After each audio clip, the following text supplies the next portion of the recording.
En aquel tiempo Jesús y sus discípulos atravesaron Galilea. No quería que nadie se enterase porque iba instruyendo a sus discípulos. Les decía: el Hijo del Hombre va a ser entregado en manos de los hombres y lo matarán, y después de muerto a los 3 días resucitará. Pero no entendían lo que decía y les daba miedo preguntarle. Llegaron a Cafarnaún y una vez en casa les preguntó: ¿de qué discutíais por el camino? Ellos callaban, pues por el camino habían discutido quién era el más importante. Jesús se sentó, llamó a los 12 y les dijo: quien quiera ser el primero, que sea el último de todos y el servidor de todos. Y tomando un niño lo puso en medio de ellos, lo abrazó y les dijo: el que acoge a un niño como este en mi nombre me acoge a mí, y el que me acoge a mí no me acoge a mí, sino al que me ha enviado.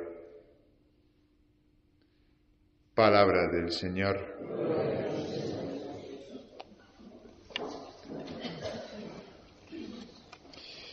Queridos hermanos, podemos sentirnos también nosotros, los que estamos aquí, los que cada domingo venimos a la Eucaristía, que somos también como los discípulos instruidos por Jesús.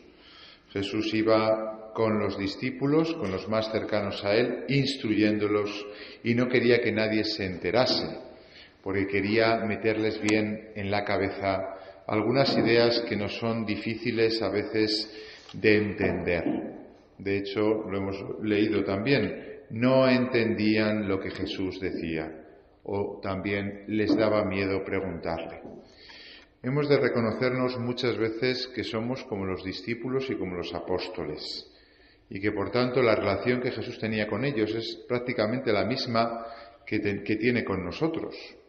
A veces podemos pensar que porque no convivimos con Jesús es diferente, pero que no tengamos una convivencia física con Él no quiere decir que no sea real el discipulado que nosotros realizamos con Él, y que Él es nuestro Maestro y que nos educa, casi podríamos decir, de mejor modo que el que educó a los discípulos, porque ya lo hemos dicho otras veces, los discípulos cuando estaban físicamente con Jesús estaban con Él, pero cuando no estaban con Jesús no estaban con Él.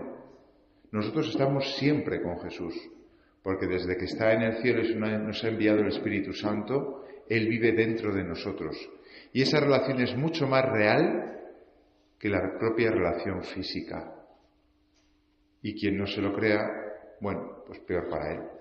Pero lo cierto es que es verdad, que es mucho más cercana la relación que tenemos con Jesús nosotros ahora que la que tenían los discípulos entonces.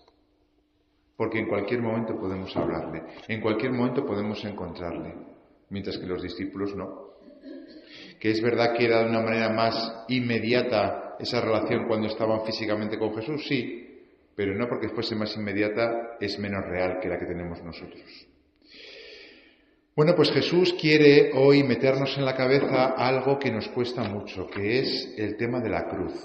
El sábado pasado, el sábado 14, celebramos la exaltación de la Santa Cruz y al día siguiente, aunque coincidía con el domingo, celebramos la fiesta de la Virgen al pie de la cruz. Una realidad que forma parte del caminar cristiano y que no es solamente algo de Cuaresma, sino que en todos los momentos del año tenemos que volver a rescatarla y que Jesús nos va enseñando y nos va educando precisamente para ello. Y mirad, Jesús lo hace porque Él también recorrió ese camino. Jesús, cuando vino a la tierra, vino pues a predicarnos el Evangelio, la buena noticia de que Dios nos ama, de que Dios nos espera con los brazos abiertos, de que enviaba a su propio Hijo, que era Él, y Jesús, con toda su buena disposición, quería contar todo esto a aquellos que le pudiesen escuchar.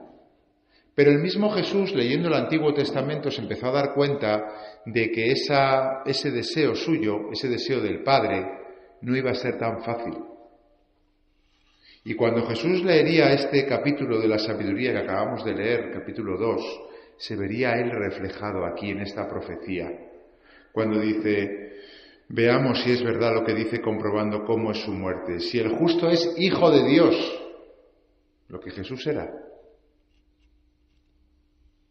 lo someteremos a muerte ignominiosa. Luego Jesús quiso vivir una vida sin complicaciones, quiso predicar el reino de Dios sin molestar a nadie, pero lo cierto es que un mundo lleno de pecado, un mundo lleno de tinieblas, se volvió en contra del Hijo de la Luz. Y Jesús fue el primero que tuvo que entender lo que las Escrituras le decían, que la manera de ejercer su ministerio, aunque él tuviese toda la buena intención del mundo, pasaría por muchas dificultades. Y entonces, leyendo el libro de la sabiduría, leyendo el cántico de Isaías, leyendo otros muchos pasajes, al final él mismo concluiría: yo he venido para predicar el Evangelio, pero la única manera que tengo de salvar al mundo es morir por él, es ponerme en el último lugar. Lo sabemos porque cuando se apareció a los de Emaús, les dijo: qué torpes sois para entender, pero ¿no os dais cuenta que desde Moisés y pasando por todos los profetas dice que era necesario que el Hijo del Hombre padeciese? Él había hecho en la oración todo ese camino, ese recorrido, ese convencimiento acerca de su misión. Y como el maestro no es mayor que su discípulo, como dice el mismo Jesús, a nosotros nos instruye en lo mismo. Y hay que reconocer que nos cuesta mucho meternos esto en la cabeza. Que cuando leemos que los apóstoles no entendían, no podemos reírnos de ellos. Que cuando vemos que los apóstoles y los discípulos, en vez de escuchar y entender y preguntar, oye, si no entiendes, pregunta, como dicen los profesores en clase. Si no entiendes, pregunta. Pues no, en vez de eso se ponían a discutir de tonterías. Y nosotros somos exactamente iguales, o peor, porque nosotros conocemos la historia. Y podríamos vernos reflejados en los discípulos y por tanto obrar consecuentemente y saber que si queremos seguir a Jesús tenemos muchas veces que aceptar que aunque ciertamente se nos ha prometido la felicidad, solamente en la vida eterna la tendremos. Ayer precisamente, no lo tengo aquí, pero en el oficio de lectura que leemos los sacerdotes, en el discurso a los pastores de San Agustín, dice San Agustín que aquellos que se conviertan, que no les prometamos la felicidad, que no les engañemos, porque Jesús lo que promete son pruebas. Y por tanto, aunque ciertamente el cristiano es más feliz que el que no tiene fe, también es verdad que junto con esa felicidad o esa paz interna vienen pruebas y vienen dificultades. ¿Qué es lo que Jesús les dice hoy a los discípulos? Les anuncia su muerte y su resurrección. Y les dice que esto que le va a pasar a él también nos pasará a nosotros. Y que la manera de responder a esto no es esconderse, o no es hacerse el sueco, o no querer entender, o no preguntar, sino ponernos a servir. Ponernos a servir. Es como la manera práctica que nos da ante una situación que ciertamente nos puede a veces un poco llenar de temor o de miedo. Esto de que uno vaya a sufrir, de que vaya a tener que llevar la cruz, ¿no? El Hijo del Hombre va a ser entregado en manos de los hombres, lo matarán y después de muerto, a los 3 días resucitará. Pues es un mensaje que a nadie le gusta escuchar, de aquel a quien seguimos. Que nos digan que aquel a quien seguimos va a sufrir esto, pues podemos intuir que nosotros vamos después de él, detrás de él, igual que él. Y entonces Jesús, ante el cierto desconcierto que tenemos nosotros, nos dice: mira, no intentes escalar, no intentes trepar, no intentes que te sirvan, no intentes resolver la ecuación esta que no sabes cómo resolver de manera que tú salgas bien parado. Ponte a servir. Es como el ejemplo práctico que nos da hoy el Señor. Y por tanto, para terminar la homilía de una manera práctica, me gustaría que pensásemos concretamente dónde yo puedo servir. Porque claro, si leemos esto y luego nos quedamos, qué bonito, ay, que viene a hablar el cura. Pero oye, ¿y luego qué? ¿Esto cómo se lleva a la práctica? Quien quiera ser el primero, que sea el último de todos y el servidor de todos. El otro día me decía uno en la confesión: padre, yo es que cuando estoy en un grupo siempre me siento el mejor de todos, el más importante. Y yo le decía, estoy seguro que en ese grupo todos se sienten igual. Todos nos creemos el más importante del grupo, el que tiene la razón, el que sabe cómo son las cosas. Qué difícil es ponernos en el último lugar, como dice San Pablo, como dice Jesús hoy. Qué difícil es en un ambiente social o en la familia o en el matrimonio realmente escuchar al otro. Escuchar. Pues empezando así, vamos, que habría que llegar a ser humilde y a ponerme en el último lugar, pero es que muchas veces no somos capaces ni siquiera de escuchar al que tenemos delante, que tiene sus razones, aunque no tenga razón, pero que tiene sus razones el chico, aunque no tenga razón. En la familia, ámbito privilegiado, donde se pone a prueba lo que realmente somos. Ponernos a servir. Y es que si me pongo yo a servir, pues entonces mi marido o mi mujer, si yo sirvo más, pues entonces él hace menos. Y entonces pues, estamos con una lógica de cálculo. Lo mismo con los hijos, lo cual no quiere decir que no eduquemos, por supuesto que hay que educar. Pero somos nosotros los primeros, los que vamos por delante como Jesús, dando ejemplo. Porque si luego pedimos, para pedir, la única manera de pedir con autoridad y no con potestad solamente, es que pidamos dando ejemplo primero de lo que estamos pidiendo.